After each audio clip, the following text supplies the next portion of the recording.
에베소서 3장 17절에서 19절까지 에베소서 3장 17절에서 19절 우리 한 목소리로 읽도록 하겠습니다. 믿음으로 말미암아 그리스도께서 너희 마음에 계시게 하시었고 너희가 사랑 가운데서 뿌리가 박히고 터가 굳어져서 능히 모든 성도와 함께 지식에 넘치는 그리스도의 사랑을 알고 그 너비와 길이와 높이와 깊이가 어떠함을 깨달아 하나님의 모든 충만하신 것으로 너희에게 충만하게 하시기를 구하노라. 아멘. 우리가 새벽에 이제 에베소서를 계속 강의를 해나가고 있습니다. 에베소 교회는 그 동네 이름을 딴 거예요. 에베소. 그런데 요한계시록에 보면 7교회가 나옵니다. 7교회 에베소 교회가 있는데 이제 특징이 다 나오고 있어요. 그런데 에베소 교회는 칭찬을 참 많이 받았던 교회입니다. 그런데 주님께서 이렇게 말씀하세요. 에베소 교회를 향해서 너의 처음 사랑을 회복하라. 사랑이 어디서 떨어졌는지 너의 사랑을 회복하라. 그리하지 아니하면은 내 입에서 토해서 내치리라. 그러니까 이 에베소 교회가 처음에는 참 좋은 교회였습니다. 그런데 신앙생활을 하다 보니까 성도들이 이제 모이죠. 많이 모였는데 이게 여러 가지 또 분쟁이 또 일어나는 거예요. 참 그때나 지금이나 이게 굉장히 교회가 어려운 그 모습, 그런 부분이 있는데 그러다 보니 사람들이 점점 사랑이 없어지고 서로를 향해서 찌르는, 그리고 서로에게 상처를 주는 이런 일이 일어나서 예수님이 너희들 처음 사랑을 어디에 떨어뜨렸는지 그걸 빨리 회복해라 라고 이렇게 권면했었던 그런 교회입니다. 여러분이 말씀을, 제가 드렸던 말씀을 기억을 하면서 오늘 본문을 이렇게 새벽에 묵상을 하면은 이해가 굉장히 빨라질 거라고 보여집니다. 제가 여러분 이렇게 한번 질문을 해볼게요. 여러분 이제 신앙생활을 저와 함께 합니다. 그리고 저를 통해서 하나님의 말씀을 받고 우리 교회가 영적으로 방향을 잡고 이제 나아가는데 목회자와 성도의 관계는 어떠해야 될까요? 여러분과 저의 관계가 어떤 관계여야지만이 좋을까? 이것도 여러분 좀 생각을 해봐야 되지 않겠어요? 그러니까 목사님은 이래야 된다. 그러면 저도 여러분을 향해서 성도들은 적어도 이래야 된다. 이런 바램들이 서로에게 있을 거란 말이에요. 우리 목사님 참 좋다. 그리고 어떤 분들은 또 그렇지 않은 분들도 솔직히 있어요. 제가 저를 100이면 100명 다 좋아하는 건 아니에요. 그건 아무 상관이 없어요. 인간적으로 좋아하든 좋아하지 않든 간에 저를 통해 하나님의 말씀이 바르게 선포되고 영적인 바른 관계만 우리가 갖는다면은 뭐 인간적으로 좋고 싫고 그런 그 다음 차원이다라는 생각이 들어요. 그래서 이런 얘기가 있습니다. 불각은 불가원. 그러니까 너무 친밀하게 교육자, 목회자와 가까워도 안 된다라는 거예요. 나는 우리 목사님 가정에 숟가락이 몇 개 있는 것도 다 알고 다 속속들이 다 안다.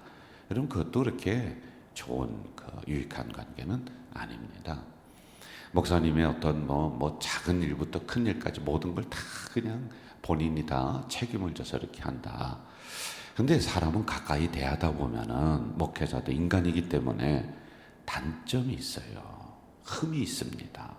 그런데 그걸 통해서 내가 이럴 줄 알고 좋은 모습만 보여줄 줄 알고 그렇게 가까이 했는데 어느 순간에 인간적인 단점이 드러나게 된단 말이죠. 그걸 통해서 말씀이 들어오지가 않아요. 은혜가 안 되는 거예요. 영적으로 성장할 수가 없는 이런 일들이 일어난다라고 하는 겁니다. 자, 또 내가 목회자가 너무 멀다. 그래서 나는 우리 목사님 이름도 모르고 얼굴도 자세히 모른다. 여러분 이런 관계도 사실은 영적으로 유익은 될 수 있는 부분이 아니거든요. 그래서 저는 이렇게 하는 게 좋을 거라고 보여져요.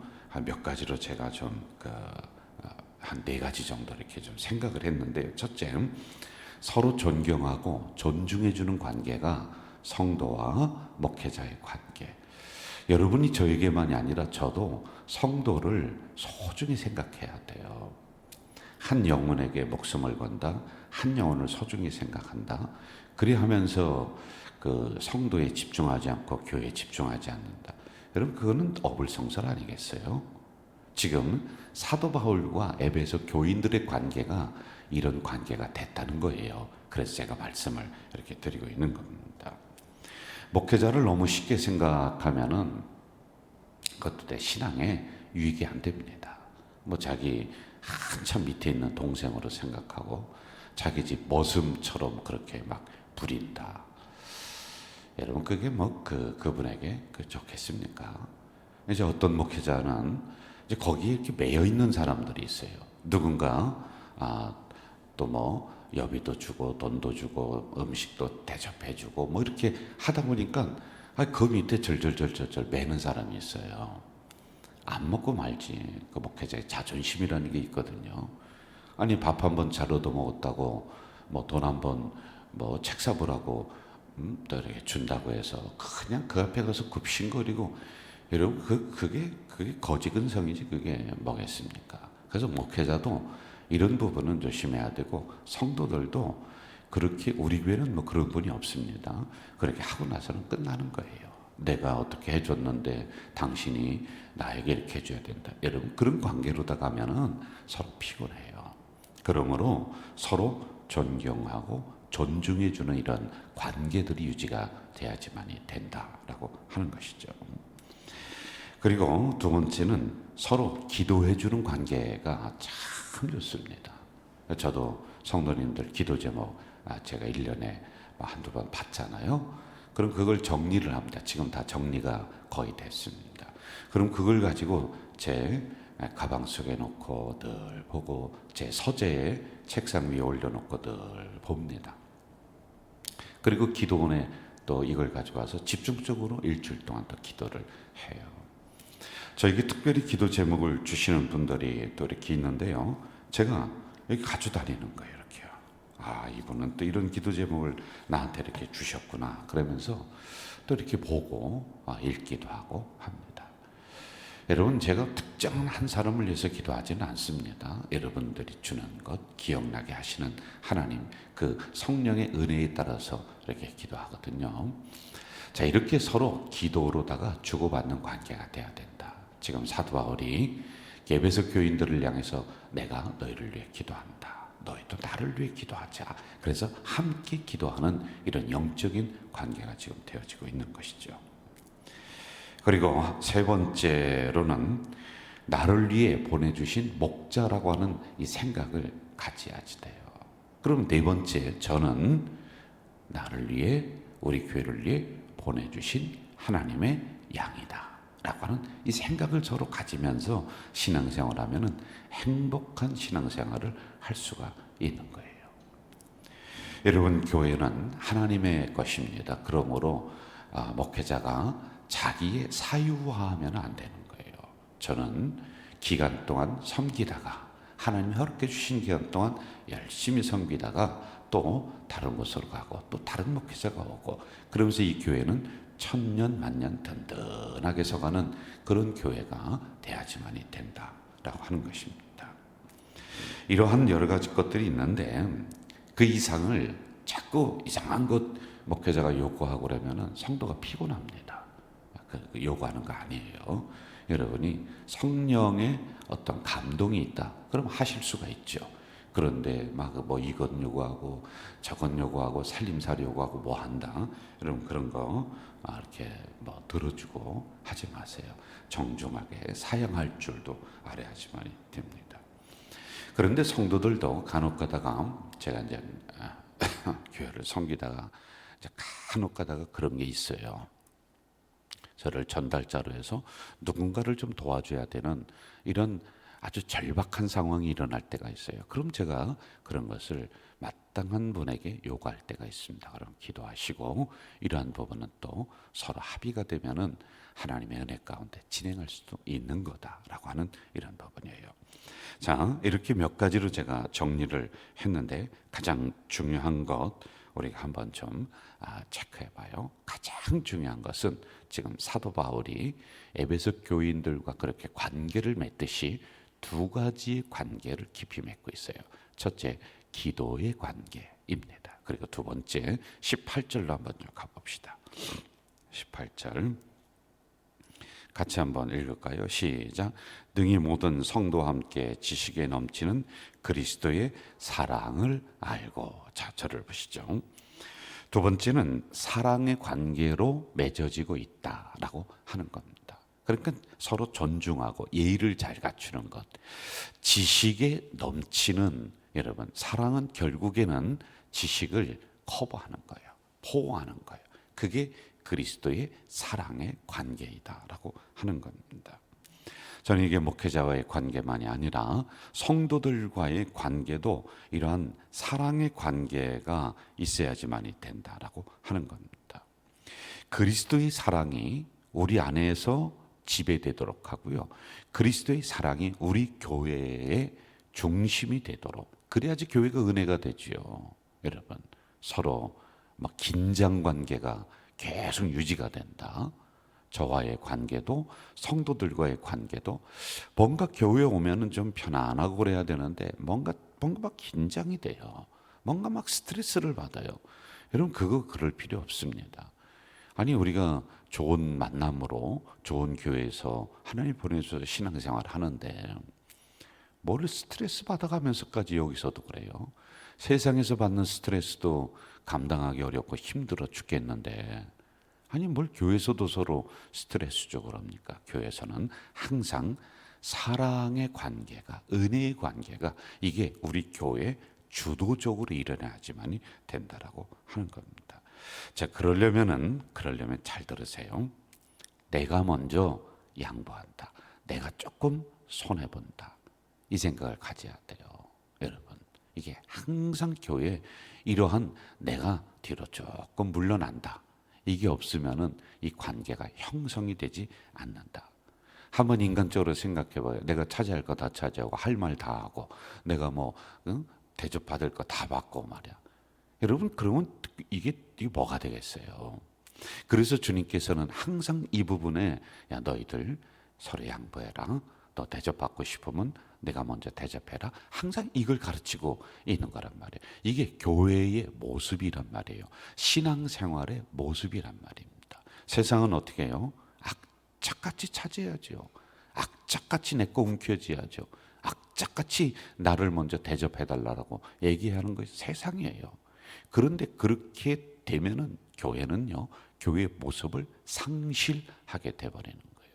그러므로 조금씩 배려하고 조금씩 양보하는 이러한 교회, 그래야지 그리스도의 사랑이 넘치는 그런 교회가 된다라고 하는 겁니다. 에베소 교회는 지식은 많았어요. 세상적으로 배운 사람이, 똑똑한 사람이 많이 들어왔어요. 그리고 신앙생활하면서 지식이 참 많이 쌓여요. 그러니까 머리만 커지는 거야. 머리가요. 신앙생활에 가슴이 따뜻해야 되는데 머리가 이만하게 돼버려요. 그러면 그 머리를 가지고 어떻게 하는지 아세요? 그 다음부터는 판단하기 시작해요. 판단합니다. 목회자의 설교도 판단, 성도들의 신앙도 판단, 다 판단하게 돼요. 그런데 이게 점점 줄어들고 가슴이 따뜻해지는 성도들이 되었는데 그렇지 못했습니다. 그러다 보니까 말을 함부로 해서 교회가 분란이 나중에 생깁니다. 사랑이 없어지는 거예요. 그러니 예수님이 너의 처음 사랑을 회복해라. 네가 사랑이 어디서 떨어졌는지, 어디서 잃어버렸는지 너의 처음 신앙을 회복해라 라고 하는 이런 말씀을 해주신다라고 하는 것이죠. 저는 우리 가족 공동체가 그리스도의 사랑이, 그리고 서로 기도해주는 이런 관계가 서로 유지가 되고 넘치기를 주 이름으로 축복합니다. 자, 우리 19절로 가면서 좀 또 보고 마무리합시다. 19절 같이 한번 읽을까요? 그 너비와 길이와 높이와 깊이가 어떠함을 깨달아 하나님의 모든 충만하신 것으로 너희에게 충만하게 하시기를 구하노라. 너비와 길이와 높이, 이 단어는 주님의 사랑을 강조한 겁니다. 그러면 주님의 사랑을 받았다는 우리가 태양빛을 받아서 달빛이 비춰지듯이 주님처럼 그렇게 할 수는 없어요. 우리가 사도 바울처럼 그렇게 할 수는 없다고 우리가 한번 인정해 봅시다. 그렇다면 적어도 달빛 정도는 빛이 나야 되잖아요. 여러분, 흉내라도 내야 되지 않겠어요? 여러분이 예수 믿는 거, 그러니까 이렇게 그 새벽에도 나오고 저녁에도 나오고, 이건 분명하지 않습니까? 그러면 예수님 믿는다면은, 예수님처럼 될 수 없다면은 흉내라도 내야 되는 거란 말이에요. 그래서 그 사랑을 닮아가려고 내가 조금이라도 노력하는 그런 성도들이 돼야지, 완벽한 거 이야기해 주는 건 아니란 말입니다. 잘 안 될 때는 이거 하나만 생각하면 좋을 것 같아요. 주님의 십자가의 사랑, 이것만 우리가 좀 늘 기억하면은 만극한 사랑과 만극한 은혜 받았지 않습니까? 그럼 거기에 1000분의 1, 10,000분의 1만 우리가 서로에게 베풀면서 이렇게 좀 살아가면은 교회가 훈훈해지고 따뜻해진다라고 하는 것입니다. 바울은 에베소 교회가 지식으로는 기가 막히게 판단하고 참 지식으로는 사람들이 똑똑해졌는데, 그것을 능히 덮을 수 있는 그리스도의 사랑이 부족한 게 늘 마음에 걸렸단 말입니다. 그래서 이 말씀을 지금 하고 있는 거란 말이에요. 충만하길 원한다. 사랑도 충만하길 원한다. 은혜도 충만하길 원한다라고 19절에 말씀을 하고 있는 거예요. 여러분, 충만은 지난주에 제가 설교했어요. 차고 넘치는 거예요. 내 안에서 그리스도의 사랑이 넘쳐서요, 다른 사람도 좀 볼 줄 아는 거예요. 여러분, 내 안에서 은혜가 차고 넘쳐서 나만 괜시리 먹고 사는 것이 아니라 나를 통해서 또 다른 누군가를 위해 기도해주고 그 심령도 살아나는 상태가 차고 넘치는 상태예요. 여러분, 이렇게 되는 성도들 잘 보세요. 우리 에베소 처음에 볼 때 뭐가 나왔냐면 하늘에 속한 신령한 은혜와 복, 이게 넘치는 거예요. 하늘에 속한 복이 여러분 차고 넘치는 충만의 은혜가 여러분에게 있다니까요. 저는 2025년 우리가 신앙생활할 때 괜시니 나만 먹고 살고 나만 기도하고 그냥 근근히 살아가는 신앙이 아니라, 나를 통해 은혜도 넘치고 사랑도 넘치고 나를 통해 하나님이 주시는 복도 차고 넘치는 이러한 놀라운 기적의 역사가 있기를 주 이름으로 축복합니다. 주 이름으로 축원합니다. 기도하겠습니다. 전능하신 아버지 하나님, 이 새벽에 연약한 저희들을 불러주시고 또 깨워주셔서 참 감사합니다. 2025년 우리가 시작한 지 어제가 같았습니다. 벌써 2주가 지나는 이때 또 말씀 주시니 감사합니다. 하나님, 내 안에서 그리스도의 사랑이 충만하게 하시고 은혜가 충만하게 하시고, 또한 하나님이 주시는 그 복이, 땅의 복, 하늘의 복이 충만하여서 흘러차고 넘쳐서 수많은 사람들에게 영향력을 끼치며 나가는 우리 성도들, 우리 교회가 되도록 역사해 주시옵소서. 아버지 하나님, 저녁에 귀한 목사님 보내주셔서 우리가 부흥회를 합니다. 말씀으로 우리를 기경해 주시고 잔잔함 속에 묵직한 하나님의 깨달음의 역사 주시니 하나님 감사합니다. 아버지 하나님, 이렇게 말씀도 차고 넘치는 우리 성도들, 우리 교회가 되도록 역사해 주시옵소서. 예수님의 이름으로 기도하옵나이다. 아멘. 하늘에 계신